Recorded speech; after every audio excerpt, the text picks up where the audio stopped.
ला हौला वला कुव्वता इल्ला बिल्लाहिल अलिय्यिल अज़ीम।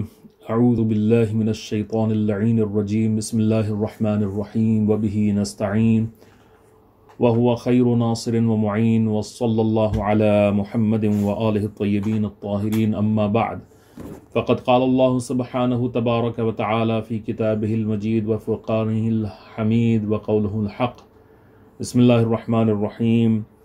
वमन हाज्जक फ़ीहि मिन बअदि मा जाअक मिनल इल्म फ़क़ुल तआलौ नदउ अब्नाअना व अब्नाअकुम व निसाअना व निसाअकुम व अनफुसना व अनफुसकुम थुम्मा नब्तहिल फ़नजअल लअनतुल्लाहि अलल काज़िबीन। सदक़ल्लाहुल अलियुल अज़ीम। बिस्मिल्लाहिर रहमानिर रहीम। रब्बि इश्रह ली सदरी व यस्सिर ली अमरी वहलुल उक़दतम मिन लिसानी यफ़क़हू क़ौली। अल्लाह सुब्हानहु व तआला सूरह आल इमरान में इरशाद फरमा रहा है, अगर ये लोग तुमसे उनके बारे में झगड़ा करें, उसके बारे में झगड़ा करें तो उनसे कहो, आओ हम भी अपने बेटों को बुलाएं, तुम भी अपने बेटों को बुलाओ, हम भी अपनी औरतों को बुलाएं, तुम भी अपनी औरतों को बुलाओ, हम भी अपने नफ्सों को बुलाएं, तुम भी अपने नफ्सों को बुलाओ, फिर खुदा के सामने गिड़गिड़ाएं और झूठों पर खुदा की लानत करें। इस आयत की शान नुज़ूल में लिखा है कि एक बार जब नसाराए नजरान यानी नजरान के ईसाई हज़रत रसूल खुदा सल्लल्लाहु अलैहि वसल्लम की खिदमत में हाजिर हुए और हज़रत ईसा के बारे में बहस करने लगे, और जितना भी पैगम्बर अकरम सल्लल्लाहु अलैहि वसल्लम ने उनको समझाया कि तुम सख्त गुमराही में हो, हज़रत ईसा को खुदा का बेटा कहते हो, और उनकी मिसाल आदम की सी है। जिस तरह खुदा ने आदम को मिट्टी से पैदा किया था, उसी तरह ईसा अलैहिस्सलाम को पैदा किया है। तो आदम तो बग़ैर माँ बाप के पैदा हुए हैं, जबकि जनाब ईसा उनकी कम से कम वालिदा तो हैं।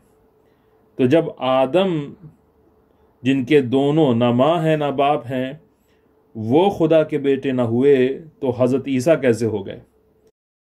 लेकिन ये बदबख्त फिर भी नहीं माने, और उन्होंने फिर अपनी ज़िद के ऊपर जो है वो इसरार किया कि ईसा जो है वो खुदा के बेटे ही हैं। तो बस अब खुदावंद आलम की तरफ से ये हुक्म जो है वो नाजिल हुआ कि फमन हाज्जक फ़ीहि मिन बअदि मा जाअक मिनल इल्म फ़क़ुल तआलौ नदउ अब्नाअना व अब्नाअकुम व निसाअना व निसाअकुम व अनफुसना व अनफुसकुम थुम्मा नब्तहिल फ़नजअल लअनतुल्लाहि अलल काज़िबीन। यानी ये जब कटहुज्जती पे उतर आए हैं, यानी किसी भी तरह से कोई दलील मानने के लिए तैयार नहीं है, तो फिर इनसे कह दो कि ये जो है वो अपने बेटों को लाएं और हम अपने बेटों को लाएंगे, और ये अपनी औरतों को लाएं, हम अपनी औरतों को लाएं, ये अपने लोगों को, अपने नफ्सों को लेके आएँ, हम अपने नफ्सों को लेके आएँ, और फिर उसके बाद जो है मुबाहिला करें और जो झूठा है उसके ऊपर अल्लाह की लानत करें, और उसके ऊपर अल्लाह की लानत हो जाए। तो जब यह हुआ तो रिवायत ये बताती है कि जनाब पैगम्बर अकरम सल्लल्लाहु अलैहि वसल्लम ने एक चादर के नीचे मौलाए कायनात अली इब्न अबी तालिब अलैहिस्सलाम, जनाब फ़ातिमतुज़ ज़हरा, इमाम हसन और इमाम हुसैन अलैहिस्सलाम को जमा किया और दरगाह इलाही में ये अर्ज़ की, अल्लाहुम्मा हाउलाए अहलो बैती, खुदावंद आलम ये है मेरे अहले बैत। और इसी वजह से यह हदीस जो है इसको अस्हाबे किसा, यानी इनको अस्हाबे किसा कहा जाता है, और ये हदीस किसा जो है कही जाती है कि जिसमें ये आयत जो है वो नाजिल हुई थी कि जो बाद में इन्नमा युरीदुल्लाहु लियुज़हिबा अन्कुम अर्रिज्सा अहलल बैत व युतहिरकुम तत्हीरा वाली आयत है। लेकिन इससे पहले जो आयत नाजिल हुई थी वो यही आयत मुबाहिला थी। तो जब ये जनाब पैगम्बर अकरम ने जनाब यानी चार जो मौलाए कायनात हैं, जनाब शहज़ादी फ़ातिमा हैं, इमाम हसन हैं, इमाम हुसैन अलैहिमुस्सलाम, इन सबको जो है बुलाया है, तो जनाब उम्मे सलमा के घर में ये हुआ था। तो जब इस चादर के नीचे ये लोग जो हैं वो जमा हो गए, तो जनाब उम्मे सलमा ने पंजतन पाक को देखा तो चाहा वो भी इसमें, इस फजीलत में जो है वो शरीक हो जाए। हज़रत के करीब जाके कहने लगी, क्या मैं भी इस फजीलत में शरीक हो सकती हूँ? फरमाया, तुम खैर और नेकी पर हो, मगर इस चादर में दाखिल नहीं हो सकती। तो ये गौर के करने के काबिल बात है कि जब पैगंबर अकरम सल्लल्लाहु अलैहि वसल्लम की वो बीबी जो सबसे ज़्यादा नेक थीं अस्हाबे किसा में दाखिल ना हो सकीं, तो भला उन बीबियों का दाखिला इस चादर में कैसे हो सकता था, अस्हाबे किसा में कैसे हो सकता था, या अहले बैत में कैसे हो सकता था, जिनकी मजम्मत में खुल्लम खुल्ला कुरान की आयतें मौजूद हैं। इस चादर में सिर्फ वही लोग थे जो अहले बैत रसूल सल्लल्लाहु अलैहि वसल्लम थे। ये सब के सब मासूम थे, कुफ्र और शिर्क से बरी थे, अहले बैत तहारत थे। इनकी ही शान में आयत तथहीर नाजिल हुई। जिन लोगों का ये ख्याल है कि अज़वाज रसूल भी अहले बैत में दाखिल हैं, उन्होंने ना अहले बैत के माने पर गौर किया है और ना आयत तथहीर के मफहूम को समझा है।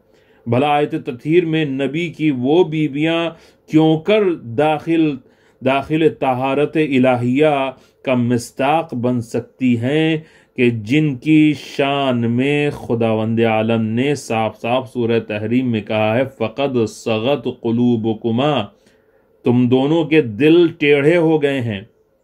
तो ये आयत जो है मौजूद है, खुदावंद आलम ने कहा है, तो वो कैसे आयत तथहीर में जो है वो शामिल हो सकती हैं? तो हदीस किसा से ये मालूम होता है कि जब साकिनान मले आला यानी मले आला के रहने वालों ने अस्हाब किसा पर रहमत इलाही का नुज़ूल देखा तो बड़े ताज्जुब से कहने लगे, खुदावंदा ये चादर के नीचे कौन लोग हैं? फरमाया, ऐ मेरे मलाइका, कसम है अपनी इज्जत व जलाल की, मैंने आसमान को नहीं बनाया और ज़मीन को नहीं बिछाया, सूरज को नहीं चमकाया, चांद को नहीं जगमगाया, मगर इन 5 की मोहब्बत में ये फ़ातिमा हैं और इनके बाप, इनके शौहर और इनके बेटे हैं। अब ये काबिल गौर बात यह है कि इस मजमे में नबी अकरम भी मौजूद थे और इमाम अली भी मौजूद थे। और तारुफ का कायदा, यानी आमतौर से जब इंट्रोडक्शन कराया जाता है, तारुफ कराया जाता है, तो उसका कायदा ये है कि बड़ी हस्ती से कराया जाता है, मगर यहाँ ऐसा नहीं है। यहाँ पर जो है वो खुदावंद आलम ने एक ज़रूरत और एक मसलहत के तहत जनाब शहज़ादी फ़ातिमतुज़ ज़हरा सलाम अल्लाह अलैहा के ज़रिए से तारुफ करवाया है। ज़ाहिरन मकसद ये है कि इस मजमे के मर्दों का तो ज़िक्र ही किया, जो ख़ातून इसमें है वो भी इस पाए की है कि इसके ज़रिए से नबूवत व इमामत का तारुफ करवाया जा रहा है।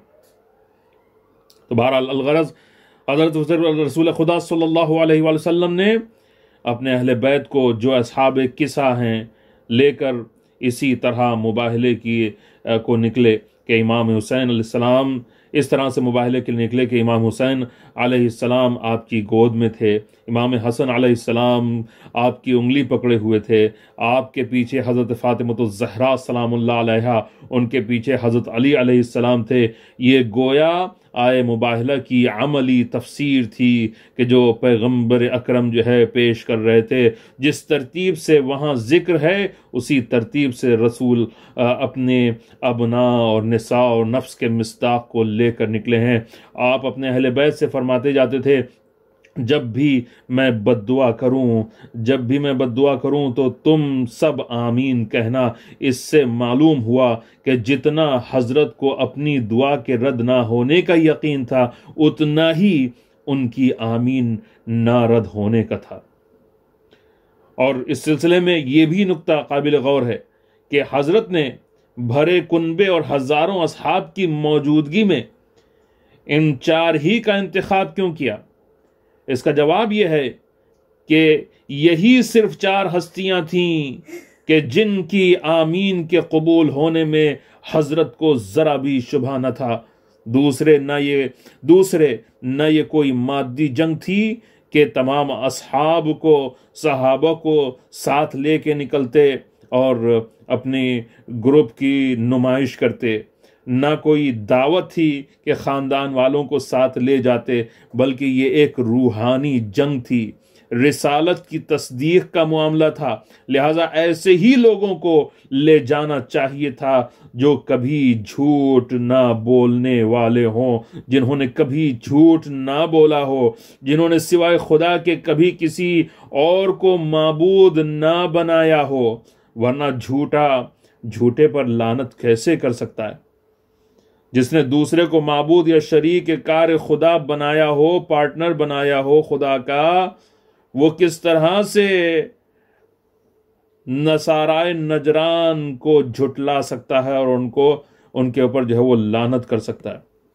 इसके अलावा शायद पैगंबर अकरम ये भी जो है बताना चाहते थे कि पैगंबर अकरम बताना चाहते थे कि देखो, बशरियत के रिश्तेदार और हैं, एज ए ह्यूमन बीइंग, एक इंसान के एक नाते पैगंबर के रिश्तेदार और हैं, और रिसालत के रिश्तेदार और हैं। तो अब जब यहां पर रिसालत की बात आई है, जब रिसालत की बात आई है, तो अब जो इंसानी नाते से पैगंबर के रिश्तेदार बने हैं उनमें से कोई नहीं आया है। जो रिसालत के रिश्तेदार हैं वो पैगंबर के साथ साथ चले आ रहे हैं। बस जो है पैगंबर अकरम अपनी रिसालत की गवाही के लिए उन्हीं को लेके गए जो नूर रिसालत का जुज थे और जिनको लफ्ज मिन के साथ अपनी ज़ात से निस्बत देते रहे थे पैगंबर अकरम। जैसे कि पैगंबर अकरम ने जगह जगह पर फरमाया है, अलियो या अली अंत मिन्नी बिमंजिलत रअस मिनल जसद, फातिमतु बदअतुम मिन्नी, अल हसन मिन्नी, अल हुसैन मिन्नी व अना मिन हुसैन मिनल हुसैन। तो हर औलाद यूं तो माँ बाप के जिगर का टुकड़ा होती है, उसके इजहार की ज़रूरत ही नहीं थी। एक एक का नाम लेकर उस निस्बत को बताना साबित कर रहा है कि ये इजहार इसलिए नहीं था कि जिसमें मादी के ये टुकड़े हैं, बल्कि इसलिए था कि जिसमें रिसालत के टुकड़े हैं।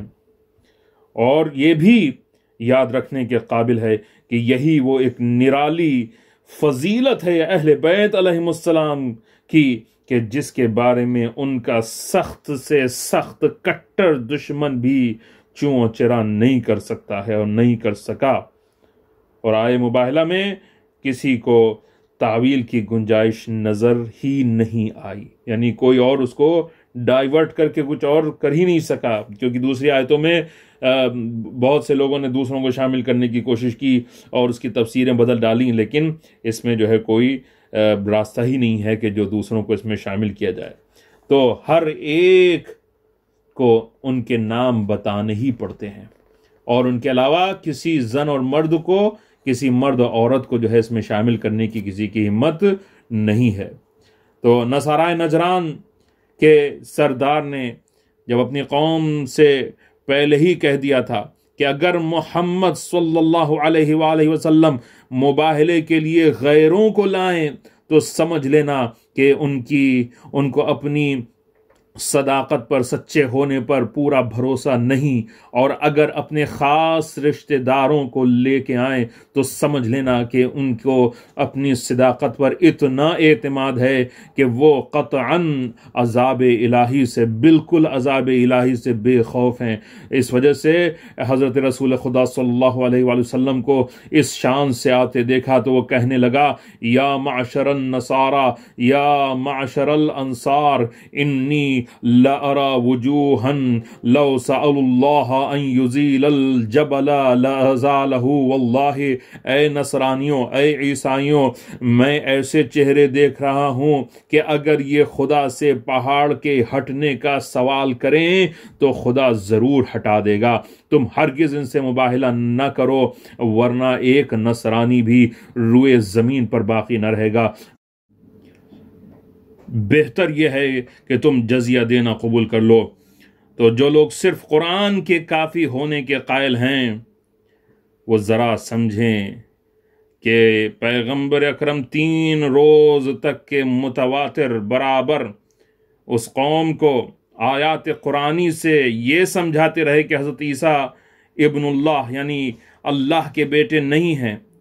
इन्ना मसला ईसा इंदल्लाहि कमसली आदम खलक़हु मिन तुराब, सूरह आल इमरान के आयत नंबर 59, कि ईसा की मिसाल जो है वो आदम की सी है कि जिनको अल्लाह ने मिट्टी से पैदा किया था, मगर उनकी समझ में ना तो ये बात आई और ना पैगंबर अकरम का नबी सादिक होना समझ में आया। लेकिन जब हज़रत ने कुरान के साथ अहले बैत को भी शामिल कर लिया तो चेहरे देखते ही अपनी गलती को समझ गए। बस मोमिनीन सदाकत और सच्चाई इसी को कहते हैं कि पंजे तने पाक के चेहरों से जो फूट के निकल रही थी और दोस्तों का जिक्र ही क्या दुश्मन उसकी गवाही दे रहे थे। जब लानते खुदा काज़िबीन पर होने वाली थी तो उस कौम ने तस्दीक कर दी कि ये काज़िबीन नहीं बल्कि सादिकीन हैं, और हुक्म खुदा ये है कि कूनू मअस-सादिकीन, सच्चों के साथ हो जाओ। तो जिन मुसलमानों ने उनके साथ को छोड़कर दूसरों का साथ दिया तो वो यकीनन झूठों के पैरोकार बन गए। बस अज़ान मोहतरम, इसी के साथ जो है वो इस मुख्तसर से बयान को जो है वो यहीं पर ही तमाम करता हूँ। खुदावंद आलम की बारगाह में हाथों को बुलंद करके हम दुआ करते हैं, परवरदिगार आलम बिहक़्क़ ज़हरा व अबीहा व बालिहा व बनीहा, हमसे इस ज़िक्र खैर को कबूल फरमा, इसमें कोई भी कमी या नक़्स हो तो माफ़ फरमा, हमारे और हमारे वालिदैन के गुनाहों को माफ़ फरमा, हमारे मरहूमीन की मग़फ़िरत फरमा, हमें से जो बीमार उनको शिफ़ाए कामिल और आजिल अता फरमा, बिहक़्क़ मुहम्मद वाले मुहम्मद के जो बीमार हो उनको शिफ़ाए कामिल अता फरमा, और जल्द से जल्द हमारे ज़माने के इमाम को भेज दो और हमें उनके आवान अनुसार में शुमार फरमा। रब्बना तक़ब्बल मिन्ना इन्नका अंतस समीउल अलीम व आखिरु दअवाना अनिल हम्दुलिल्लाहि रब्बिल आलमीन।